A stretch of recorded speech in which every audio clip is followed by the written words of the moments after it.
రవ్వలకొండ అంటే గుర్తుకొచ్చేది వీర బ్రహ్మేంద్ర స్వామి రాసినటువంటి కాలజ్ఞానం. ప్రవేశించేటువంటి దారి ఇదే. గోవుల్ని ఈ చెట్టు కిందే సర్కిల్ చేసి నిలబెట్టింది ఇక్కడే. కాలజ్ఞానానికి ఆనవాళ్ళుగా ఉన్నటువంటి రవ్వలకొండ ఈరోజు అక్రమార్కులు. రవ్వలకొండ అంటే గుర్తుకొచ్చేది వీర బ్రహ్మేంద్ర స్వామి రాసినటువంటి కాలజ్ఞానం. ఆ కాలజ్ఞానం రాసినటువంటి కొండే ఈ రవ్వలకొండ. ఈ అటు కనిపించేటువంటి ఈ కొండ ప్రాంతంలోనే వీర బ్రహ్మేంద్ర స్వామి తన గోవులను మేపుతూ ఇక్కడే ఒక గుహలో కూర్చొని కాలజ్ఞానం రాసినటువంటి ఆనవాళ్ళు, ఆ చరిత్ర ఈ కొండలోనే ఉంది. అసలు ఆ కొండలో ఎలాంటి వీరబ్రహ్మేంద్ర స్వామి ఎక్కడ చరిత్ర రాశారు, కాలజ్ఞానం రాసిన ప్రాంతం ఇది, ఆ గుహలు ఎలా ఉన్నాయనేటువంటి అంశం మీద ఆర్టీవీ అందిస్తున్నటువంటి ఎక్స్క్లూజివ్ గ్రౌండ్ రిపోర్ట్.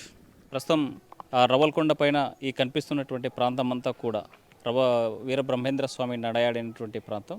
స్పష్టంగా మనం ఈ మర్రి చెట్టును ఒకసారి పరిశీలించినట్లయితే వీరబ్రహ్మేంద్ర స్వామి గోవులను కాయడానికి ఈ రవ్వలకొండకు వస్తాడు. అచ్చమాంబకు సంబంధించినటువంటి గోవులను తీసుకొని ఈ చెట్టు కిందే గోవులన్నీ కూడా ఒక చోట పెట్టి ఆ గోవుల చుట్టూ ఒక రక్షణ రేఖ మాదిరి గీసి మేపలేదని అనేక సందర్భాల్లో అచ్చమాంబకి ఫిర్యాదు చేసినటువంటి సందర్భం.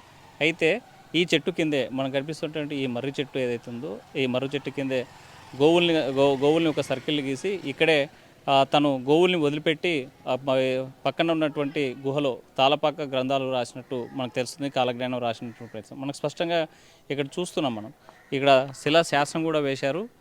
మర్రి చెట్టు ప్రాశస్తం సంబంధించి శ్రీ వీరప్పయ్య స్వాముల వారు ఈ మర్రి చెట్టు సమీపంలోనే ఆవుల మందను గీత గీసి వారి అవతార్య కార్యమైన కాలజ్ఞానము రచన చేయుటకు గుహలోకి వెళ్ళారట. 16వ శతాబ్దం నాటి ఈ వటవృక్షం నేడు భక్తులకు ప్రధానంగా మనకి కనిపిస్తున్నటువంటి వృక్షం. ఈ మర్రి చెట్టుకి ఎవరైతే పిల్లలు కాలేదని, సంతానం కలగలేదని వచ్చినటువంటి భక్తులు కూడా ఈ స్వామికి సంబంధించినటువంటి ముడుపులు కట్టినట్లయితే సంతానం కలుగుతుందనేటువంటి భావన. రాగి చెట్టుకు సంబంధించినటువంటి ఒక ఊయల్లా కట్టి ఆ ఊయల్లో ఈ ప్రాంతంలో దొరికేటువంటి రాయి కట్టి సంతానం కలగాలి అని చెప్పి ముడుపు కట్టినటువంటిది స్పష్టంగా కనిపిస్తుంది. మర్రి చెట్టుకి మనం పక్కన ఉన్నటువంటి ఇంకో మర్రి చెట్టు కూడా, అంటే ఇవి చాలా దశాబ్దాల నాటి చెట్లుగా మనకు కనిపిస్తున్నాయి. ఈ చెట్టుకు కనిపించేటువంటి ఎర్ర పచ్చని సంబంధించినటువంటి ముడుపులు ఏవైతే ఉన్నాయో ఇది సంతానం కలిగేందుకు కట్టినటువంటి ముడుపులు. ఎవరైనా సంతానం కలగలేదని ఇక్కడ మొక్కుని ఇలా కట్టిన తర్వాత సంతానం కలుగుతుందనేటువంటిది భక్తుల విశ్వాసం. ఎదురుగా మనం చూస్తున్నాం ఈ పక్కన ఉన్నటువంటి గోశాల. ఈ ఎదురుగా కనిపించేటువంటి మార్గమే గుహకు వెళ్ళేటువంటి దారి. ఆ గుహ ఎలా ఉంది, ఆ గుహలో ఎలాంటి వాతావరణం ఉంది, కాలజ్ఞానం ఎక్కడ రాశాడనేటువంటి అంశం మీద కూడా ఒకసారి పరిశీలిద్దాం. కనిపించేటువంటిదే వీరబ్రహ్మ గారు ప్రతిరోజు వచ్చి ఇక్కడ ఈ ప్రాంతంలో ఒకసారి లోపలికి వెళ్దాం. ఆ గుహలో ఎలాంటి వాతావరణం ఉందో ఒకసారి చూద్దాం. ఈ గుహ మార్గానికి అంతర్భాగంలో ఉన్నటువంటి గుహ. ఈ గుహ లోపల ఈ ప్రాంతంలోనే వీరబ్రహ్మేంద్ర స్వామి కాలజ్ఞానం రాసినటువంటి చరిత్ర ఈ గుహ మనకు కనిపిస్తున్నటువంటి ఈ గుహలోనే అంతర్భాగంలో సుమారుగా 50 అడుగుల లోతులో ఉన్నటువంటి ఒక గుహ. ప్రతి రోజు కూడా సుదూర ప్రాంతాల నుంచి చాలామంది భక్తులు వచ్చి ఇక్కడికి వచ్చాక ఈ వీరబ్రహ్మం గారు రాసినటువంటి చరిత్ర గుహ ఏదైతే ఉందో ఆ గుహను చూసేందుకు సందర్శకులు ప్రతిరోజు సుదూర ప్రాంతాల నుంచి వచ్చేటువంటి పరిస్థితి మనం స్పష్టంగా కనిపిస్తుంది. సుమారుగా 50 అడుగుల పైనే 50 అడుగుల లోతు ఉన్నటువంటి గుహ ఇది. ఈ గుహలోకి వచ్చి వీరబ్రహ్మం చరిత్ర రాసినటువంటి ఆనవాళ్ళు. వీరబ్రహ్మేంద్ర స్వామి గుహలోకి ప్రవేశించేటువంటి దారి ఇదే. ఈ దారి కేవలం గుహ 4 అడుగుల ఎత్తులో ఉన్నటువంటి పరిస్థితి. అయితే ఎప్పుడు నిత్యం కూడా వర్షాలు ఉన్నా, ఎండలు కాస్తా ఉన్నా, మండుటి ఎండలు ఉన్నా కూడా ఈ గుహలో ఈ నీరు 24/7 365 రోజులు కూడా ఉండేటువంటి పరిస్థితి. సుదూర ప్రాంతాల నుంచి చాలామంది ఈ గుహలను సందర్శించేందుకు వచ్చారు. ఒకసారి వాళ్ళతో మాట్లాడదాం. ఏం చూసారు, ఎలా ఉంది? బాగుంది. ఏముంది అక్కడ లోపల? వాళ్ళు స్నానం చేసిన కొల గురించి అదంతా. అక్కడ వినాయకుడు బొమ్మ. ఎక్కడి నుంచి వచ్చావు? ఎవరు? కాకినాడ. టోటల్గా అయితే 9 మెంబర్స్ మా ఫ్యామిలీతో, మా బాబాయ్ వాళ్ళతో. ఏమనిపిస్తుంది ఈ వాతావరణం చూస్తుంటే? చాలా బాగుంది. మనం తల ఎత్తితే మాత్రం పైన తగిలేటువంటి అవసరం ఉంది. పెద్ద బండరాయి లోపల ఈ మొత్తం లోపలికి వెళ్ళే కొద్దీ అడుగులు పెరుగుతున్నటువంటి పరిస్థితి. ముందుగా చూస్తే కేవలం 4 అడుగులు ఉన్నటువంటి పరిస్థితి. మనతో మాట కొంతమంది ఎక్కడి నుంచి వచ్చారు బ్రో? కాకినాడ. కాకినాడ. ఎలాంటి వాతావరణం లోపల ఏం చూస్తారు? ఏంటి మొత్తం అటు సైడ్ శ్రీశైలానికి దారి కూడా ఉంది గృహ నుంచి. మొత్తం గుహ అంతా తిరిగేసరికి చెమట పడేస్తుంది. ఏంటి ఈ గుహ ప్రత్యేకత ఏం ఏం తెలుసుకున్నారు మీరు? అంటే మామూలు ముని గారు ఇక్కడ తపస్సు చేశారని వారు ఇక్కడ కోనేరు అది వారిది ఇక్కడే ఉందని చెప్పి మొత్తం ఉన్నాయి రాసి చూడొచ్చు మీరు కూడా. ముందు గతంలో ఎప్పుడైనా విన్నావా దీని గురించి? లేదు బ్రో, ఫస్ట్ టైం ఇప్పుడే రావడం. ఎక్కడి నుంచి వచ్చారు? కాకినాడ. అడుగులు లోపలికి వెళ్ళే కొద్దీ హైట్ కూడా పెరుగుతున్నటువంటి పరిస్థితి.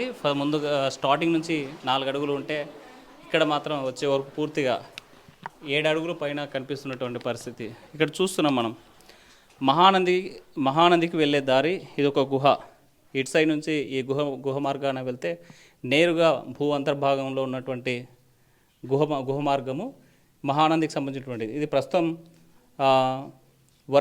ప్రస్తుతం అంటే లోపల వెళ్ళి ఈ గుహ మార్గాన మహానందికి ఎవరు వెళ్ళినటువంటి పరిస్థితి ఎందుకు వస్తున్నారు మనతో మాట్లాడానికి. ఏ ఊరు నుంచి వచ్చారు పెద్ద? ఎక్కడి నుంచి వస్తున్నారు? మాది తెలంగాణ. తెలంగాణ నుండి బ్రహ్మంగారు స్వామిని చూడాలని వీడికి వచ్చినాము. ఎప్పుడు ఉన్నారు ఇక్కడ? కాలజ్ఞానం ఇక్కడే రాశారని ఎప్పుడు తెలుసా? మాకేం తెలియదు, పెద్దలకే తెలుసు. ఇక్కడ ఇది ఫస్ట్ టైం రావడం? వీడికి 14 సంవత్సరాలు అయింది ఇక్కడ కాబట్టి. 14 సంవత్సరాలు. అంటే ప్రతి ఏటా వస్తుంటారా? ఏటేటా వస్తుంది. ఎందుకు వస్తున్నారు? ఏటేటా దేవుని మొక్కుదామని వస్తున్నాం. మొక్కుబడి కరెక్ట్. మేము కూడా అంతే స్వామి, ఏట మొక్కు వాళ్ళే మొక్కు పోయేద్దామని వస్తున్నాం. అంటే దసరా సీజన్లో వస్తారా? దసరా సీజన్లో ప్రతి దసరా ప్రతి దసరాకి వస్తాము. మొక్కులు ఉన్నాయా? ఏం మొక్కుపోతాం, చూస్తాము, మొక్కుపోతాం. కలియుగంలో బ్రహ్మంగారు సంకటం ఇచ్చిన వాళ్ళు ఉన్నారు చెప్పు. ఇతను చూడాలని ఇంతకంటే మాకు సంకల్పం లేదు. ఇంతకంటే మా అనుభవాడు మాకు దొరకడు. ఇంక కళ్ళతోనన్నా అప్పుడేం చూడాలి కానీ మా ఎన్ని జన్మలను కూడా ఇతను చూడాలని చెప్తున్నారు కదా, చూడాలనుకున్నాం. మనకి ఏం జరిగేది సెకండ్కి ఏం జరిగేది అని, ఒక సెకండ్కి ఎంతమంది యాక్సిడెంట్ అవుతారని కూడా చెప్పినారు ఆయన. దాంట్లో అయ్యింది మేము వచ్చి చూద్దాం అనుకున్నాం. 14 సంవత్సరాల కాబట్టి చూస్తున్నాం, ప్రత్యేకంగా చూస్తున్నాం. ప్రత్యేకంగా కూడా రాబట్టి కూడా మేము 14 సంవత్సరాలు అయింది. ఇది ఎప్పటికి వస్తున్నాం, సంవత్సరానికి వస్తున్నాం, చూస్తున్నాం పోతున్నాం. లెఫ్ట్ సైడ్ సంబంధించి కోనేరుకు దారి ఇది. ఇక్కడ కనిపించేటువంటి ఈ కోనేరులోనే ఇక్కడే స్నానం ఆచరించడం, పూజలు చేయడం. ప్రత్యేకంగా వీరబ్రహ్మేంద్ర స్వామి బయట గోవులు మేస్తూ ఉంటాయి. అక్కడ ఒక సర్కిల్లో గీసి పెట్టిన తర్వాత కిందికి వచ్చి ఇక్కడ కాలజ్ఞానం రాసుకుంటున్నటువంటి పరిస్థితి. తేటగా మనకు కనిపించేటువంటి ఈ కొలంలోనే నిత్యం ఇక్కడే స్నానం ఆచరిస్తూ దీన్ని పవిత్రంగా చూస్తూ ఇక్కడ స్వామి వీరబ్రహ్మేంద్ర స్వామి ఈ ప్రాంతంలోనే కాలజ్ఞానం రాశారు. ఇటు మనం కాస్త ముందుకు చూసినట్లయితే ఇక్కడ ఒక గుహ మార్గం ఉంది. ఇక్కడ శ్రీశైలానికి వెళ్ళేటువంటి దారి. ఈ శ్రీశైలానికి వెళ్ళేటువంటి అంతర్భాగం మూసివేసినటువంటి పరిస్థితి ఉంది. అయితే ఆ శ్రీశైలం సుమారు బనాన్పల్లి నుంచి శ్రీశైలంకి వెళ్ళాలంటే 200 కిలోమీటర్లు పైగా ఉన్నటువంటి ప్రాంతం. ఆ ప్రాంతానికి కూడా ఈ గుహ మార్గం ఉన్నట్లు చరిత్ర చెప్పేటువంటి పరిస్థితి. ఆ రకంగానే మనకు శ్రీశైలానికి వెళ్ళేటువంటి దారి అని చెప్పి ఇక్కడ ప్రత్యేకంగా రాసి ఉన్నటువంటి పరిస్థితి. ఎప్పటికప్పుడు ఈ ప్రాంతాన్ని పరిరక్షిస్తూనే కొలను వెళ్ళేటువంటి గుహ మార్గంలో లోపలికి వెళ్ళినట్టయితే మనం కొద్ది దూరం కనిపించేటువంటి కనుచూపు మేరకు అంత కనిపిస్తుంది. అయితే గుహలోకి వెళ్ళేటువంటి ప్రయత్నం వచ్చేటువంటి భక్తులు ఏమాత్రం చేయొద్దండి. ఎందుకంటే తరతరాల నుంచి ఉన్నటువంటి గుహలు, దాంట్లో పాము, పుట్ర లేకపోతే విషజీవులు కూడా ఉండేటువంటి అవకాశం ఉంది. సో ఎప్పుడైతే మనుగడ లేదు, కానీ శ్రీశైలానికి వెళ్ళేటువంటి దారి మనకి ఇక్కడ స్పష్టంగా కనిపిస్తున్నటువంటి అంశం. స్వామివారు ఉపయోగించినటువంటి కొలను ఇది. ఈ కొండలో తేటగా కనిపిస్తాయి. లోపల కాయిన్ వేసినా కూడా చూడండి, లోపల కాయిన్ వేస్తే తెల్లగా కనిపిస్తుంది, స్పష్టంగా కనిపిస్తుంది. చాలా చిన్న కొలను ఇది. ఈ నిత్యం నీళ్లు పారుతూనే ఉన్నటువంటి పరిస్థితి. ఎండాకాలమైనా ఇలాంటి వాతావరణమే ఇక్కడ కనిపిస్తుంది. స్వామివారు స్పెసిఫిక్గా ఈ ప్రాంతంలో మనం ఈ రైట్ సైడ్ వెళ్ళినట్టయితే ఇందాక చెప్పుకున్నట్లే మహానందికి వెళ్ళేందుకు దారి ఇది. ఆపోజిట్లో ఉన్నటువంటి ఈ గృహ మార్గం శ్రీశైలంకి వెళ్ళేటువంటి గుహ మార్గం ఇది. మొత్తంగా శ్రీ స్వామివారికి సంబంధించిన కాలజ్ఞానం వ్రాసిన స్థలం ఇటు చూపిస్తుంది. గుహలోకి మనం సుమారుగా ఒక 200 అడుగులు లోపలికి వచ్చిన తర్వాత స్వామివారి కాలజ్ఞానం రాసినటువంటి ప్రాంతం ఇది స్పష్టంగా ఇక్కడ కనిపిస్తుంది. మనం ఇప్పటిదాకా చూసాము. ఈ గుహ 4 అడుగులతో స్టార్ట్ అయ్యి, అంటే మనిషి వెళ్ళాలి అంటే లోపలికి రావాలంటే తప్పనిసరిగా తల వంచుకొని వంగి రావాలి, నేరుగా వచ్చేటువంటి పరిస్థితి లేదు. కానీ కొంత దూరం వచ్చిన తర్వాత 100 మీటర్లు లోపలికి వస్తే ఈ పైనే మనిషి నిలబడేంత గుహ ఉంది. అయితే కాలజ్ఞానం రాసినటువంటి ప్రాంతంకి వెళ్తే కరెక్ట్గా నా హైటు 5.5 అడుగులు. ఈ హైట్ ఉన్నటువంటి పరిస్థితి కాలజ్ఞానం ఇక్కడే రాశారు. భక్తులంతా వచ్చి ఇక్కడ మొక్కులు తీర్చుకుంటారు. తెలంగాణ నుంచి కూడా చాలామంది వచ్చారు. ఇక్కడ చూస్తున్నటువంటి పరిస్థితి మనకి స్పష్టంగా కనిపిస్తుంది. ప్రత్యేకంగా స్వామివారికి సంబంధించిన స్వామివారు ఇక్కడే రాశారు. ఈ గుహలో కూర్చొని, ఈ ప్రాంతంలో కూర్చొని కాలజ్ఞానం రాశారు. కాలజ్ఞానం మహాయోగి ఇతను. ఎందుకంటే భవిష్యత్తులో జరగబోయేటువంటి ప్రతి అంశాన్ని జోడించి తాళ్ళపాక గ్రంథాల్లో రాసినటువంటి ప్రాంతం ఇది. అక్కడ వీరబ్రహ్మకు సంబంధించినటువంటి విగ్రహం ఉంది, విగ్రహమూర్తి కూర్చోబెట్టారు. అయితే ఈ ప్రాంతంలోనే వీరబ్రహ్మేంద్ర స్వామి నిత్యం ఒకవైపు పూజలు చేస్తూ మరోవైపు కాలజ్ఞానం రాసినటువంటి పరిస్థితి. గోవుల్ని కాసేటువంటి వీరబ్రహ్మేంద్ర స్వామి ఇక్కడే కొలువై ఈ ప్రాంతంలో ఈ కలియుగాలకు సంబంధించినటువంటి యుగాల్లో ఏం జరగబోతుంది, కలియుగం ఎప్పుడు వస్తుంది, ఈ యుగాంతం ఎలా జరుగుతున్నటువంటి అంశం స్పష్టంగా ఇక్కడ ఈ ప్రాంతంలో కూర్చొని రాసినటువంటి పరిస్థితి మనకి కనిపిస్తూ ఉంది. ఇక్కడే ఇంకా అనేక మార్గాలు ఉన్నాయి. దీంతోపాటు పక్కనే అచ్చమాంబకు సంబంధించినటువంటి దారి ఇది. అచ్చమాంబ ఇక్కడే. అచ్చమాంబ ఎవరు అంటే గోవులకు, అచ్చమాంబకు సంబంధించినటువంటి గోవుల్ని కాపరిగా పనిచేస్తున్నటువంటి వీరబ్రహ్మేంద్ర స్వామి ఆ రోజుల్లో ఇటు వచ్చి ఈ ప్రాంతంలో పూజ చేసినటువంటి పరిస్థితి ఉంది. మనకు కనిపిస్తున్న నేరుగా దూరంగా ఉండేది అంచమాంబ వీరభక్తురాలు వీరబ్రహ్మేంద్ర స్వామికి ఈమె యజమానిగా ఉండి తమ గోవులను మేయడానికి ఇక్కడికి వస్తూ ఉంటారు. ఇక్కడ అసలు ఇతను గోవుల్ని మేపుతున్నాడా లేదా ఖాళీ కడుపుతో పెడుతున్నారా అనేసి చాలామంది అచ్చమ్మమ్మకి చెప్పినటువంటి పరిస్థితి ఏంటంటే, తనకు సంబంధించినటువంటి గోవుల మందం తీసుకొచ్చి ఈ కొండ ప్రాంతంలో మేపడానికి వెళ్ళినటువంటి వీరబ్రహ్మేంద్ర స్వామి తను గోవులను మేపడం లేదు, తనకు కావాల్సినటువంటి గడ్డి అవన్నీ చూడడం లేదు. కానీ ఇక్కడే అచ్చమామకి అనుమానం వచ్చి ఏం చేస్తున్నాడా వీరబ్రహ్మేంద్ర స్వామి అని చెప్పి చూసినటువంటి ప్రాంతం. ఇక్కడికి వచ్చాక వీరబ్రహ్మేంద్ర స్వామి యొక్క మహిమలు తెలుసుకునే మొదటి భక్తురాలుగా అచ్చమాంబ ఉన్నటువంటి పరిస్థితి. అచ్చమాంబ గారు బ్రహ్మంగారు చూపించినటువంటి స్థలం ఇది. ఇక్కడే అచ్చమాంబకు సంబంధించినటువంటి విగ్రహమూర్తిని కూడా ఈ మధ్య కాలంలో పెట్టినట్లు మనకు కనిపిస్తుంది. మరోవైపు స్వయంభూగా గణపతి ఆదిగణ ఏ పూజ చేసినా మొదటి పూజ అందుకునేటువంటి స్వామి గణపతి స్వామి. ఆ గణపతికి సంబంధించిన స్వయం గణపతిగా వెలిసినటువంటి ఏదైతే ఉన్నాయో ఇది స్వయంభుగా వెలిసినటువంటి వినాయక విగ్రహం సంబంధించినటువంటి స్టోను. ఈ ప్రాంతంలోనే వచ్చేటువంటి వారంతా కూడా పూజలు చేసుకుంటారు, గణపతిని దర్శించుకుంటున్నారు. స్థానికులు కొంతమంది ఉన్నారు, వాళ్ళతో మాట్లాడదాం. అసలు ఈ స్థల పురాణానికి ఉన్నటువంటి చరిత్ర ఏదో ఒకసారి చూద్దాం. ఈ స్థల పురాణం ఏంటమ్మా? వీరబ్రహ్మం గారు ఇక్కడ కూర్చొని కాలజ్ఞానం రాసినాను ఆయన. బనగానపల్లి అచ్చమ్మ ఇంటి దగ్గర నుంచి ఆవులు తీసుకుని వచ్చి మరిచెట్టు దగ్గర గీత గీసి అక్కడ ఆవులు పెట్టి ఇక్కడ వచ్చి కాలజ్ఞానం రాసినాను ఆయన. గరిమిరెడ్డి వచ్చాము అక్కడ సాట్ నుంచి చూసిందనమాట. నీ ఆవులు ఉన్నాయి, నీ ఆవులు కాపరి కనపడడం లేదంటే నిజమా అబద్ధమా అని వచ్చి చూస్తుంది అనమాట ఆమె సాట్ నుంచి వచ్చి. అంటే అచ్చమ్మకి అనుమానం వచ్చింది గోవుల్ని కాయడం లేదని. ఏం జరిగింది అప్పట్లో? మీరు విన్న కథ ఏంటి? అప్పట్లో చెప్తారనమాట, నీ ఆవులు ఉన్నాయి, నీ ఆవులు కనపడడం లేదని చెప్తారనమాట. నిజమా అబద్ధమా వీళ్ళ మాటలు ఎందుకు నమ్మాలని చెప్పేసి ఆమె వచ్చి సాట్ నుంచి వచ్చి చూస్తుంది అనమాట. చూసి అప్పుడు చెప్తారనమాట జనం, ఆమెకి అర్థమైపోతుంది. ఆమెకి విష్ణు రూపం కనపడస్తాడు, భగవంతుడు సాష్టాలుగా దర్శనం ఇస్తాడనమాట. ఇక్కడ ఈ ప్రాంతంలో విష్ణుమూర్తి ఎక్కడన్నా ఉందా? ఇక్కడే సమీనే ఇక్కడే ఆ విష్ణువే వచ్చి వీరబ్రహ్మ గారికి దర్శనం వీరబ్రహ్మం గారు అవతారంలోనే విష్ణుమూర్తి అనమాట.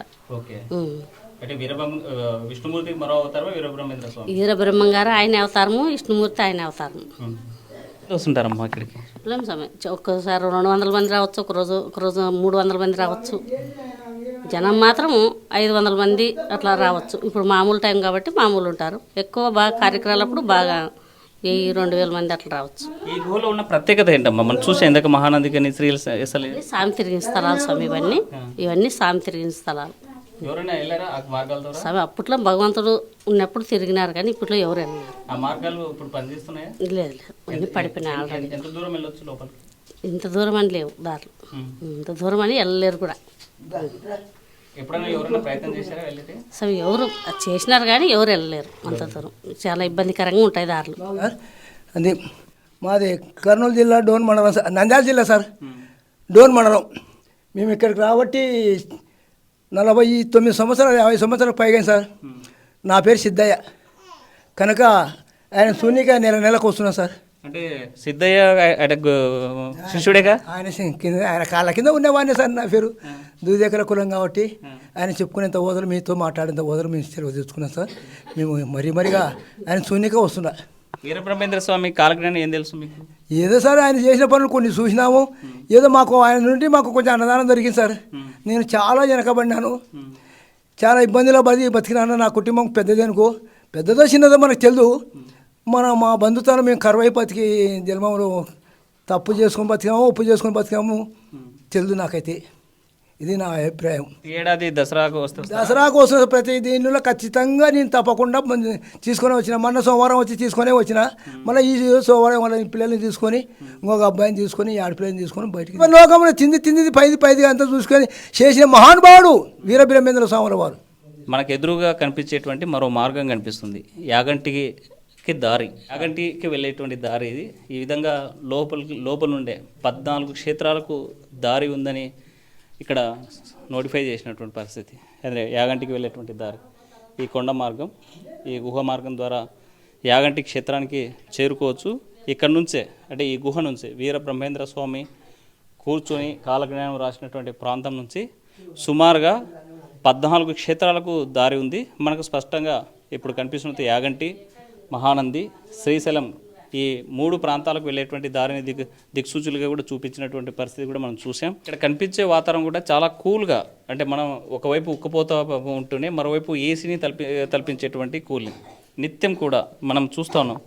ఈ వీరబ్రహ్మేంద్ర స్వామి కొలం నుంచి ఒక్కొక్క ధారలుగా నీటి ప్రవాహం నిత్యం కూడా, అంటే 365 రోజులు ఎండలు మండుతున్నా కూడా ఇక్కడ కేవలం 50 అడుగుల లోతులో ఉన్నటువంటి ఈ గుహలో ఈ నీరు మాత్రం నిత్యం ప్రవహిస్తూనే ఉండేటువంటి పరిస్థితి స్పష్టంగా కనిపిస్తుంది. మనతో మాట్లాడే కొంతమంది భక్తులు ఉన్నారు. అయితే ఏం చూశారు ఇక్కడ? ఇక్కడ వీరబ్రహ్మేంద్ర గారి కాలజ్ఞానం రాసిన గృహలో రాసినాం.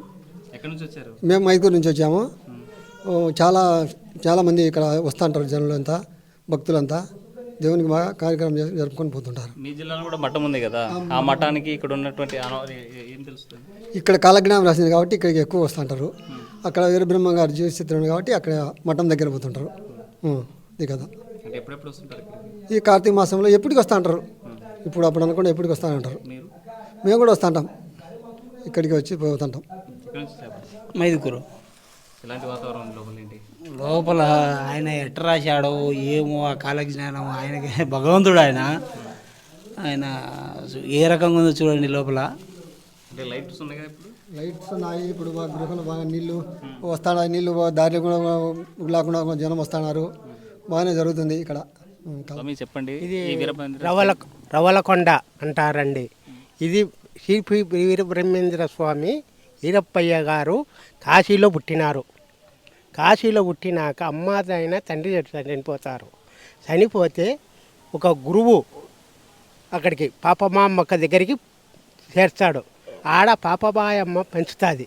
12 ఏళ్ళు అయినాక మణిగానపల్లి ఒక అచ్చమ్మ గారింటి కాటికి వచ్చి అరుగు మీద పండుకొని ఉంటే, ఏం నాయన ఏ ఊరు నాయన అంటే, నాయన నన్ను నాకు ఎవరు లేరు తల్లి, నేను ఈరప్ప అంటారు నన్ను, నా ఏదో ముద్ద అన్నము అని పాలు ఇచ్చి ఆవులు కాసుకొని వచ్చానమ్మా అని అన్నాడు. అంటే ఆ రవ్వలు ఎక్కడైనా పోతులనైనా ఈ రవ్వలకొండ పోవాకునైనా అని చెప్పింది. అంటే సరేనైనా ఏం పోన్లేనాయన అని చెప్పి రోజు ఆడ గెరగీసి లోన కాలజ్ఞానం రాస్తున్నాడు నాయన. కొన్నేళ్ల కిందట అక్కడి నుండి కుక్కలగంట చెరువు ఉంది మూల, ఆడ ఆవులోళ్ళు చూసినారు.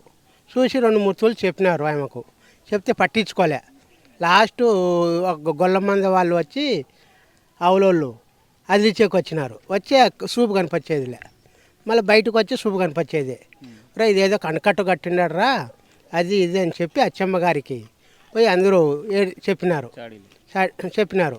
చెప్తానే మా లాస్ట్ పత్రం ఆయన రాసేది వీరబ్రహ్మేంద్ర స్వామి ఈరప్ప గారు. సరే అని చెప్పి వచ్చి సర్ది కట్టి పంపించింది. ముందు వెనక అమ్మడి వచ్చి తొంగి చూసింది. ఆమె ఒకటి దానికి తప్ప అసలు రూపం ఎవరికి తెలియదు నాయన. అంటే యాగంటి బసవన్న గురించి రాశా ఏంది అది? అది బసవన్న లేచి రంక వేస్తాడు నాయన. అప్పుడు భోగ వసంతరాయుడుగా వస్తాడు నాయన. బెమ్మగారు మఠం కందిమల్లేపల్లెలో జీవ సమాధి అయినాడు కదా నాయన బ్రహ్మంగారు. అక్కడ జీవ సమాధి అయిన నాయన చెప్పినట్టు అన్నీ జరిగే తీరుతాయి. అయితే నాది అబద్ధం అనుకున్నావని ఏ నాది ఇంట్లో పుడతానన్నాడు. ఏ నాది ఇంట్లో నాది అబద్ధం అనుకునేవాడు ఎవరైనా సరే అని అన్నాడే కానీ అయితే ఆయన చెప్పింది ఏది నూలుపోకు తప్పదు, జరిగే తీరుతాయి. అయితే జనాభా ఎట్టున్నారంటే ఎర్రితనంతో ఉండారు. ఆవిడ ఇది రీతి ఇంత చెప్తున్నామే ఇట్లా చేస్తున్నామే అనేది లేదు. ఎగతాళి పడడము, కిండలు పడడము, అది ఒక అహంకారంతో చూస్తున్నారు. అదేమైతే అదిలే అనేది అనుకుంటున్నారు. మన కర్ణాటక సైడు తెల్లకాకి కనిపించింది, చూసినారు లేదు మీరు? 20 వార్డు అంటే తెలకాకి కనిపిస్తుందని చెప్పి రాశాడా బ్రహ్మంగారు? చెప్పారండి నాయనగారు, అన్ని వివరంగా చెప్పినాడు కదండి. ఇప్పుడు యాగంటి బసవదేవుడు పెరుగుతున్నాడు కదా, అప్పుడు గోడ బేస్మట్టం ఉంది చుట్టూరు అరుగు ఇట్ట, దాని మీద తిరుగుతుంటే మేము పిల్లలప్పుడు. ఇప్పుడు అట్టారి దీనికి ఆనుకొని పెరుగుతున్నాడు నాయన. దానికి ఎన్నో పరీక్షలు చేసినారు పెరగకుండా చేయాలని. అయితే ఆయన పెరిగే తీరుతాడు, ఆడ లేచి రంక వేస్తాడు, జరిగేది జరుగుతాయి. ఇంకా ఉండాది కలిగ్యం. విజయవాడ కనకదుర్గమ్మ ముక్కుపోగు నీళ్ళు అందుకుంటే 7 ఫుట్ల గాజులు పగలాలి. ఆ తర్వాత నెల్లూరు కడప ఖాళీ. తాడపత్రి కాకి మెడ వంచకుండా నీళ్లు కాకి తాగితే సగం ఇదే అయిపోతారు నాశనం. తాడపత్రి అన్నట్టు ఆయన చెప్పింది అన్నీ జరిగే తీరుతాయి నాయన. ఈ పోతులూరి వీరబ్రహ్మేంద్ర స్వామి గారు తప్పింది ఏది జరగదు. అంటే ఇప్పుడు దాకా ఆయన రాసిన దాంట్లో ఏవేవి జరిగాయి అంటారు? ఇప్పుడు మన కరోనాలో ఎంతమంది చచ్చిపోయారు స్వామి? కొన్ని వేల మంది చచ్చిపోయినారు కదా. కరోనా వీళ్ళు మన వాళ్ళు పెట్టింది కరోనాలే. నానాక పేర్లు పెట్టి గబ్బు లేపినారు. చచ్చారా లేదా? కొన్ని వేల మంది కుటుంబాలే లేచిపోయినాయి.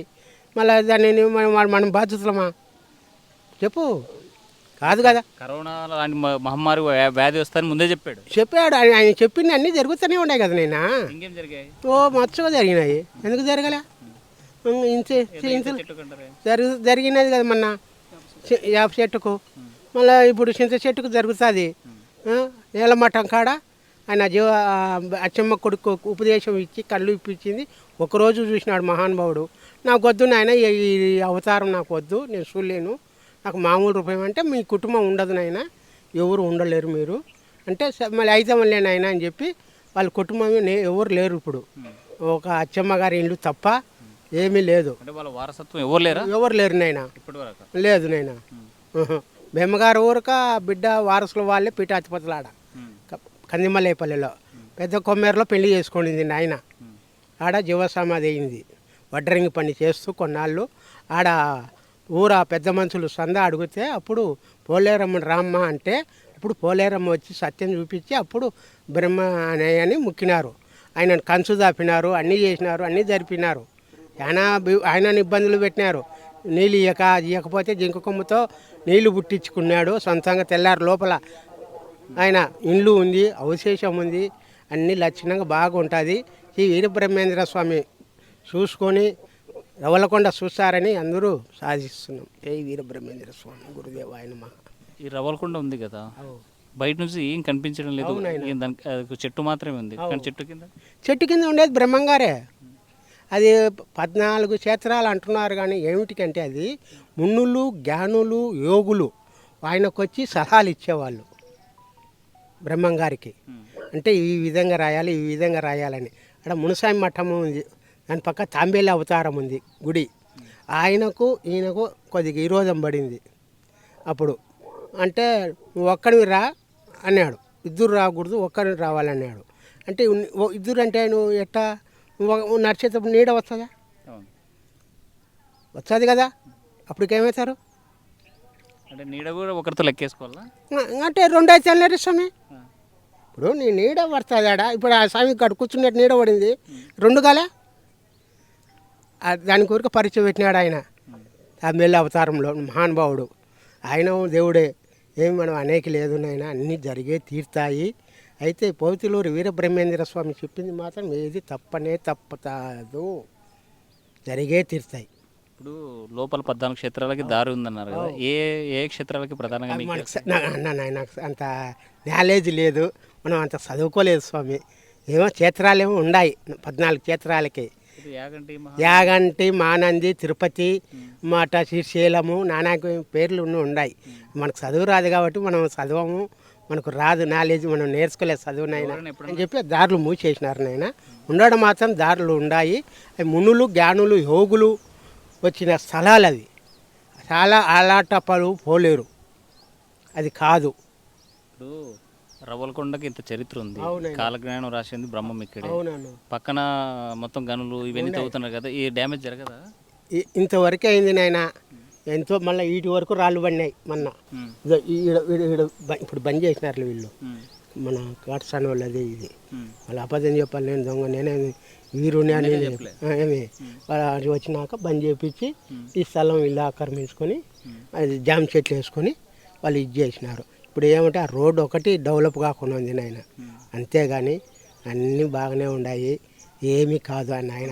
రవ్వలకొండ చూసేందుకు వచ్చినటువంటి భక్తులు ఉన్నారు. చెప్పండి సార్, ఎట్లా ఉంది అట్మాస్ఫియర్, అసలు ఏమి విన్నారు? చాలా బాగుందండి. గృహలోకి వెళ్ళాము, చాలా ఆనందంగా ఉంది. ఆ దేవుడు మాకు ఒక రూపంలో మేము దర్శించుకున్నట్లుంది, మాకు చాలా భాగ్యం కలిగింది అనిపిస్తుందండి. చాలా హ్యాపీగా ఉందండి.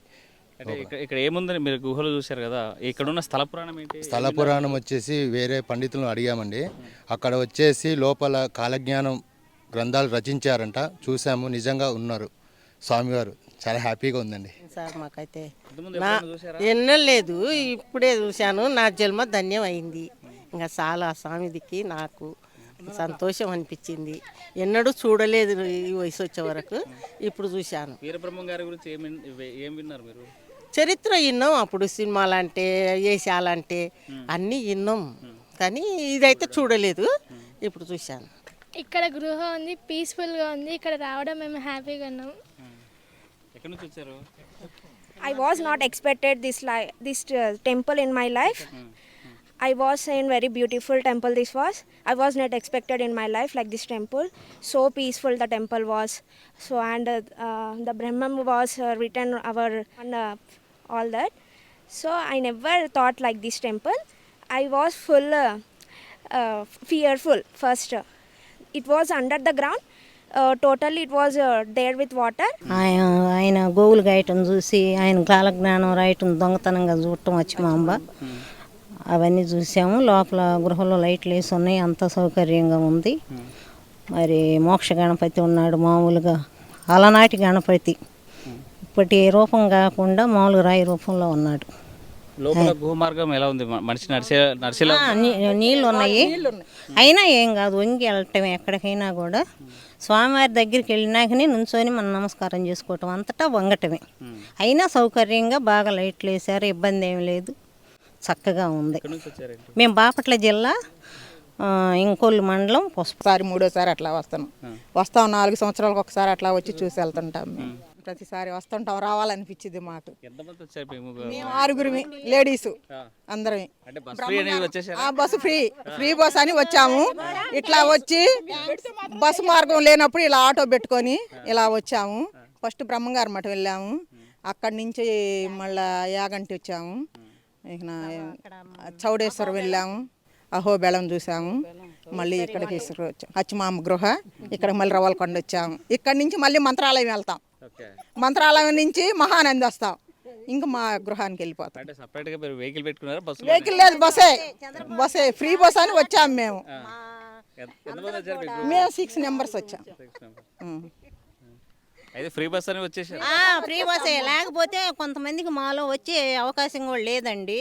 ఎందుకంటే మేము పేదవాళ్ళమే వచ్చే అవకాశం, ఇంత దూరం వచ్చే అవకాశం మాకు లేదు. పైగా మంత్రాలయం పోవడం అంటే ఇంకా దూరం, అక్కడికి వెళ్ళే అవకాశం మాకు అసలు లేదు.